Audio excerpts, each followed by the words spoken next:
Hello, hello. It's Jen, the Huggin Slinger, and we are here with our very first interviewee from the Vendor Spotlight series that we're just starting today. I want to introduce you to Reverend Sarah E. Alder with Witnessed Well. She is part of our spiritual team. She does a lot of shamanic practices that help our home buyers and our home sellers move through their processes with ease and clarity.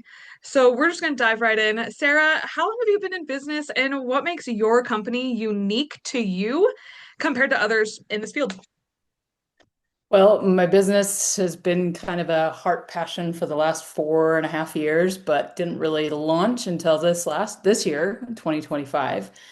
And what was the rest of your question? What makes it unique? Why are you special? Why would I want to hire you? Why would my Why clients want would to hire you? you want to hire me? I come into the space with so much heart, generosity, openness, and a little bit of playfulness and joy. We're missing a lot of play in the world. And so I bring lots of good medicine and tools into the space. And one of them actually is bubbles, too. So I like to bring magic to the space. And so there's a mix of my tools, a mix of my lineages that I've learned as well as some other trainings that I've had.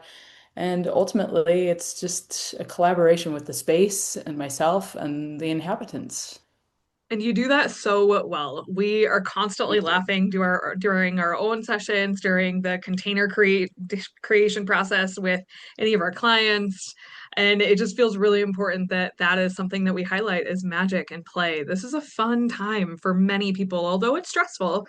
It can be transcended and transmuted into this really magical time in their life. So, next question, what is some of your company's values and or mission or influence? Like how does that influence how you work with clients?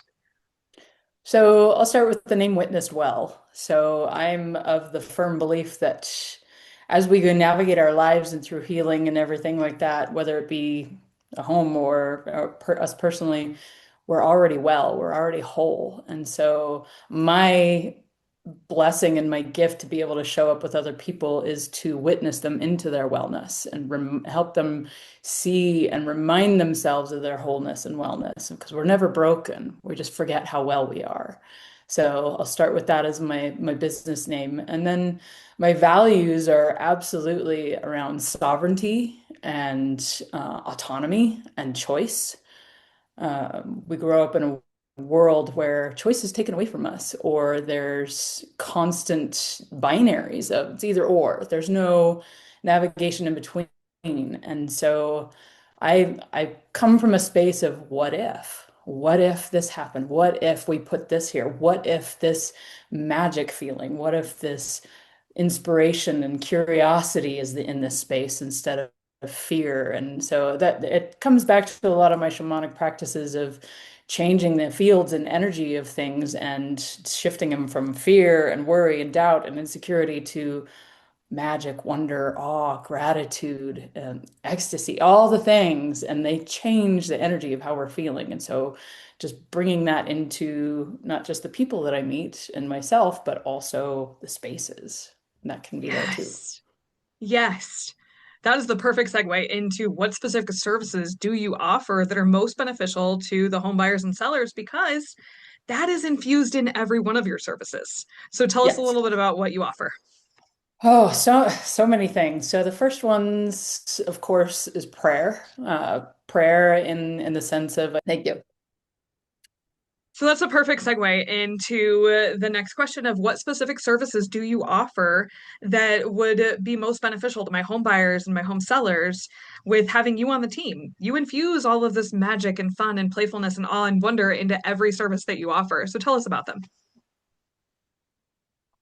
So the first and foremost, when it comes to home, would be on my house and land energy clearings. So the way that I think about this is like if somebody fell and scraped their knee and they have like all this gravel and grit and dirt and all these things in their wound, you can't pray for it and heal it until you clean it out. So the home holds all these memories and the energies of all the people who passed through there. So if you think of a house that's been built in 1971. Think about the people who built it, the when it was first built on that land, and throughout that whole process of how many times it's changed hands or had breakups or births or all these other things happen in that space. And so that energy is held in that container in a particular way. And so it's important to clean that out, ask for permission from the house to do all this, of course. It comes from choice and sovereignty and autonomy. And bringing in those blessings because we pray for our homes and people all the time, but you can't put something in there unless there's room to be put there. So I clean things out, I bless everything, bring all the magic in, put protection around it in a very particular way. So I do that with homes and land. Another thing that I offer is individual healings. And so that puts you in alignment with the home as well.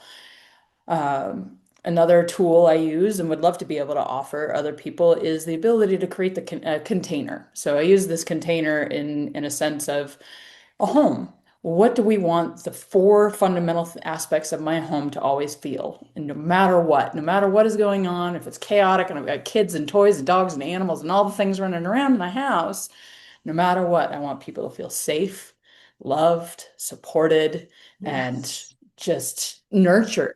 So those are the four, and just as an example, like those are the four foundations of what a home should feel like. And then you can throw in the fun, the play, the magic, the messiness, the wildness, the sexiness, anything else.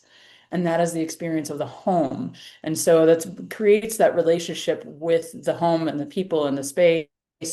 And it brings in, I also bring in a lot of allies. And so I say allies in the sense of exploring what spirits or deities or gods or goddesses or plants and animal spirits that want to come in and help hold and support that space.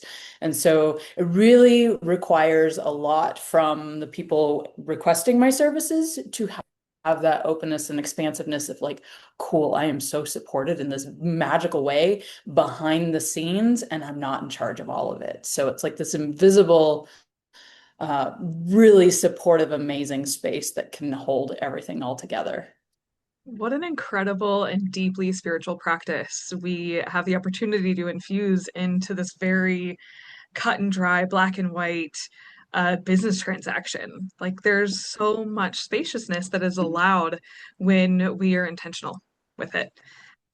So Yes. how would you tailor your services to meet some of those unique needs of home buyers and sellers, particularly that have a lot of life happening? I have my own special needs kids, so how would that be different versus how you would do something in a service for a veteran, or how would you do it for a single business person? Those are all very different classes of people that need a different type of service. How would you tailor Yeah. yours?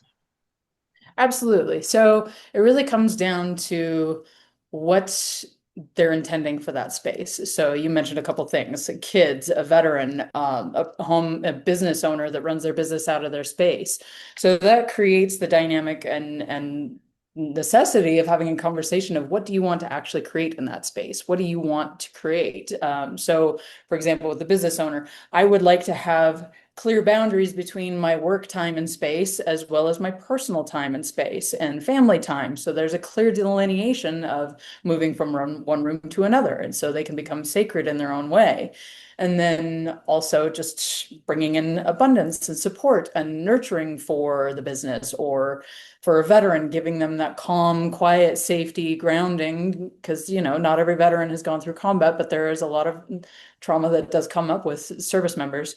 So giving that protection and safety and serenity that they're seeking in a home is really powerful. And then with the kids, giving a little bit of balance and leeway between the parental figures and the child figures and the animals and the other creatures running around, giving them the opportunity to play, giving the opportunity to grow and learn and explore, but also having the firm disciplinary boundaries of how to hold a container as a family, keep it safe and structured and nurturing and a little bit wild.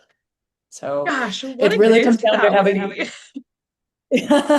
so it comes down to having a conversation with the people and then making sure that going through the process of like, what are you looking for? What do you want? What do you need? And then also asking the home how it wants to support the family. And that brings in a different dynamic as well. So it creates that relationship.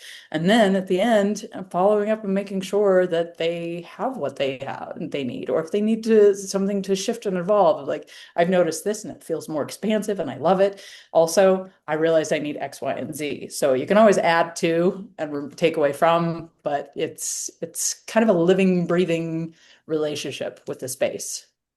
That is probably one of my favorite services that you offer, where we're creating a container around the journey of this home buying process or this home selling process, which Yes. is very similar to something that we do on the real estate side when we're doing a buyer's consultation or a seller's consultation and we're having a conversation about what their goals are and what it looks like for them moving forward past this transaction. Yours goes 10 levels deeper than that on a spiritual realm of things that is all around us. Energy is everything. And when we have the opportunity to communicate in those ways and on those realms, everything is just more in flow and in alignment. And it feels better for all of my home buyers and sellers. So, next question Absolutely. is a really fun one because I love examples, and examples are how I lead my business and how I share and do storytelling. So, Sure. share with us an example or a story of how you helped a buyer or a seller through a challenging situation. I would actually say how I helped myself through this situation. I was seeking land in order to be able to host spiritual things on and just be able to have a piece of land that was mine for me to be a caretaker for. And so started this journey with creating a container after a few little fumbles and going through that process. But the one thing that stands out the most is me being able to tune into the land itself and ask it permission. A, can I be here? B, do you want me here? C, is this a space that you would want me to care for you? So it's like asking permission, putting things in choice and putting things in relationship. And the one thing that really helped me the most through that process was not just the listening, but also having an amazing realtor that was willing to listen and participate with these practices and trust whatever was coming up instead of pushing me towards something. And so it flowed so much easier. And one of the beautiful things that came out of that is this huge piece of rose quartz that came off a piece of land as an offering of thank you for coming. I don't need you here. This is not your land. And so there's some reciprocity or gift giving back in the process. And so it's just a matter of a little bit of surrender, a little bit of trust, but also a little bit of curiosity of like how it's going to unfold, what's the magic that's going to happen, and where am I really going to land? And so I don't know if that answers your That was question or not, but perfect. that was my experience. That was perfect. That was perfect because it does highlight so many of the things that we're up against when we're going through a transaction, like even in our language in real estate. It is this deeply legalistic process with all these rules and forms and documents and things. And then we have to really tune in and be like, okay, is this in alignment with the path that I am on? And it's different for everybody. So, Sure. how can you, with your processes and your services, ensure a smooth and stressful or stress-free process for our clients? I think the biggest thing is listening, asking questions, and also acknowledging people's experience that, yes, it is stressful, it's overwhelming, it's a big process. There's a lot at stake for people, and some people may be leaving unhealthy situations and they need to have that fast transition. And then there others people like me that are like, I'm in plenty of time, I'm in divine timing. Yeah. But like just I think it's really comes down to listening and understanding and validating their experience, and Yes. then asking them what they need or what they want or what they would like to create and what they would like to feel, and then offering the services instead of just coming in with a prayer and be like, I'll just bless the crap out of it and it'll be fine. Like, no, Yes. like, it comes down to that consent and that true request of, yes, I need this help. I want this support.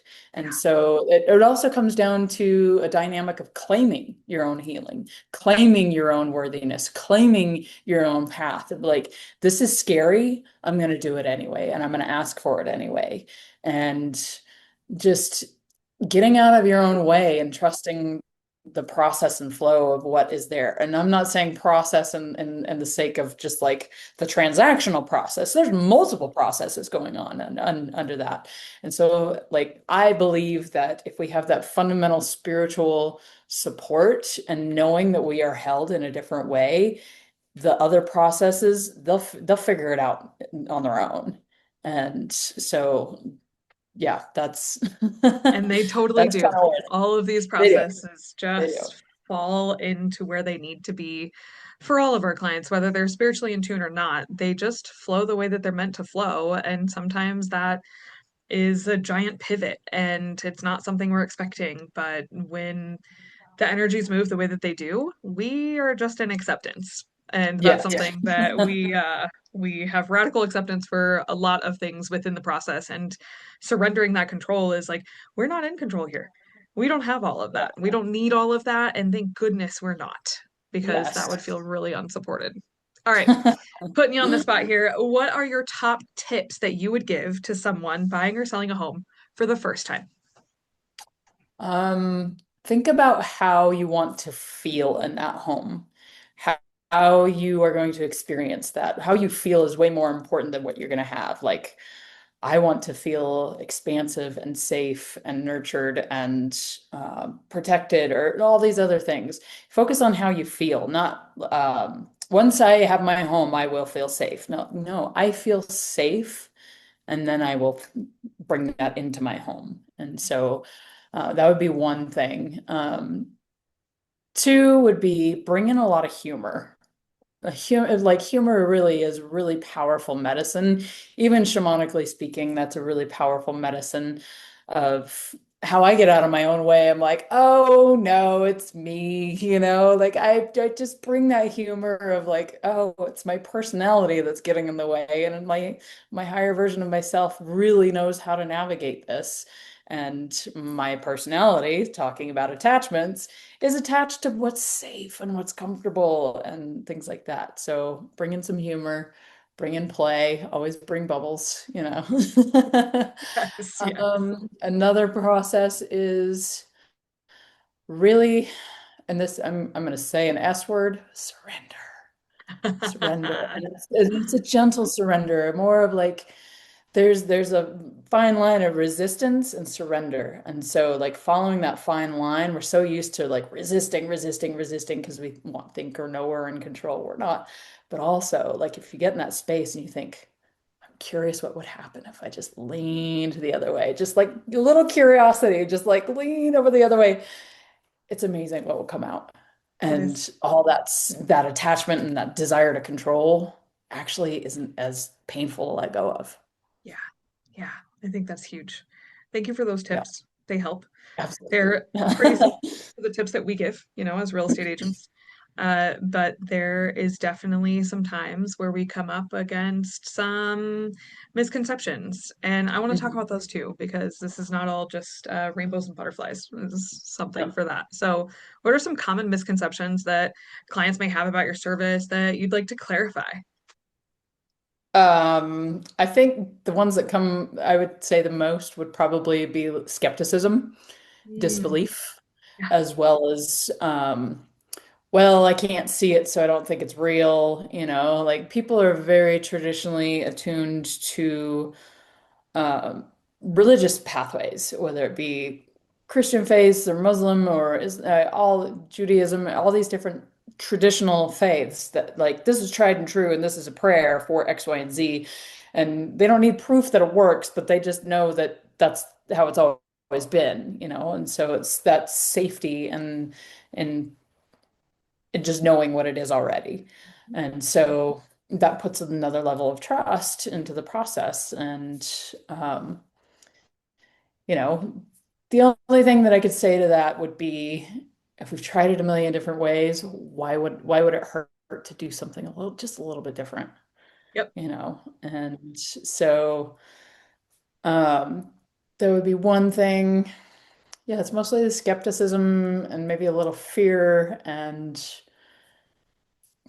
then I have the other end of the spectrum where people are like, absolutely, this is all it. This is like, yes. yes, this is, of course, why wouldn't you do this? And so I think it would be, I like working with both, but also I'd love to have the magic of in between, the gray area, not the binaries, you know. Yes. So that's where, there's medicine in all of that experience. And it's not always comfortable, but, come from a place of curiosity and openness. Yes, we are all about the rainbow here. We try to do our best to stay out of the far left and the far right and out of the black and the white and just somewhere in the middle. There's a Yeah. sweet spot there. So, in line with that sweet spot, there's this piece of communication. How do you maintain communication and support throughout a transaction to allow for that curiosity to continue to come up and that uncomfortability to be sat with? But how do you, as a practitioner, maintain that communication and support? Everybody has their own communication preferences. I prefer phone call and text message just because it can create a little bit more of a connection than email.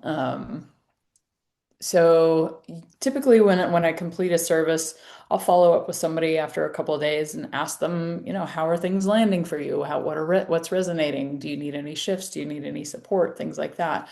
Each person's going to be different. Some people might be really involved in the process and just believe that program is running in the background and they don't have to tend to it, which is how it works, Yeah. but also it's a relationship.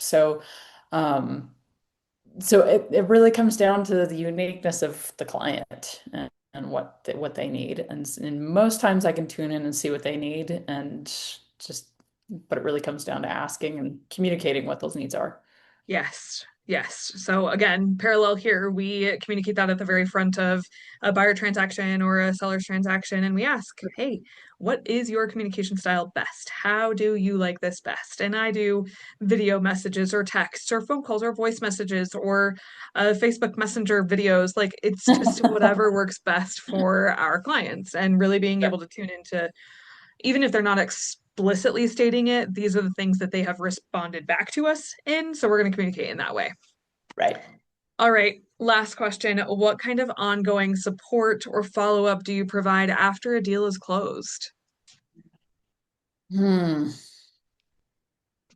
Again, that's going to be situational. It Mhm. might be something where I would offer additional services after they've claimed their house and done a house clearing and blessing and stuff like that. It might be something that, well, hey, also later on down the line, I can do a wedding, I can do end of life services, I can do all these other things that may be of good use to them. I have so many other spiritual, psychic services that are listed out on my scheduling page. So it really depends, and maybe they'll get to a point where, hey, I really love that experience buying a house here. We're looking at buying a cabin in another state. Will you travel? I will travel. Yes, yes. Yeah, there's lots of opportunities. So it really comes down to um, how much they want to dive into this process and continue to have that relationship. And if it's one and done and that's complete, that's okay too. Yep, I love that. I love it. There are so many times when a deal closes and people lose their agent, and you've become best buds over the last 3 months while you're trying to close a deal. And then that real estate agent like loses touch or they ghost their clients or it's hard. We're constantly in this commission-based business and a service-based business that we lose touch so easily. So Yeah. when we're looking at doing follow-up support, we're checking in on a monthly basis, we're checking in every quarter, we're checking in during the holidays and just saying, hey, I'm thinking of you. Like no business deal necessary. I just am thinking of you as a client. And I had a client this past week. I saw Pikes Peak from the top of our hill and I was like, hey, I know you said you wanted a place with a view of Pikes Peak. I just saw it and I'm thinking of you. So simple, easy ways that we stay in constant communication with our clients and the people that end up buying stuff from us or buying with us so that they really feel community and held and safe and supported, no matter if that transaction closed or not. And I think that's a really Yes. big piece that you recognize that you have going on because you do offer this ongoing support and you can offer a tune up afterwards, or you've lived in the home for a year and you notice, like you did at our home, that there Mhm. were energies of exes that were still there. So what did we do? We revamped our entire basement and we got rid of stuff and we sat with the things that really meant a lot to us after we had moved in and said, Right. oh, is this still serving us? So you do offer a lot of additional services and specialties that you can provide for clients that they might not be aware of. What is the Yes. best way for them to find out about those services? Do you have a newsletter? Can they sign up? How are you going to stay in constant contact with them? So before I answer that question, I want to go back to an additional service that is actually really, really, really important that would Yeah, absolutely be included in everything that I do. Um, Historically speaking, people are terrible at endings and completions. So, shamanically speaking, one of the practices that I do is complete things really well. And so, having the review of what did I expect in this experience? What was the medicine of it? What is the lesson? What is the magic and things that I'm going to take out of it? And what am I going to leave as complete? We close that. So, it's kind of a closing dynamic. And that's really, really important. And it'd be short and sweet and be like, okay, we're done, we're complete, like release all the allies and things like that. But the best way that people can get in touch with me is that I'm still building up a lot of the technological platforms, but I have email and my cell phone number as well as Instagram. I'm starting an Etsy page for my tinctures that I create for very special blessings that would always also be a good alignment with different spaces and things you're creating with a home and other areas. Let's see what else. I'm available by email, yeah, all the basic stuff, but ultimately it's Instagram and you can schedule through Acuity. I have a link available on Instagram for that as well. So just trying to perfect. simplify it as much as possible. Your Instagram is just Witnessed Well, right?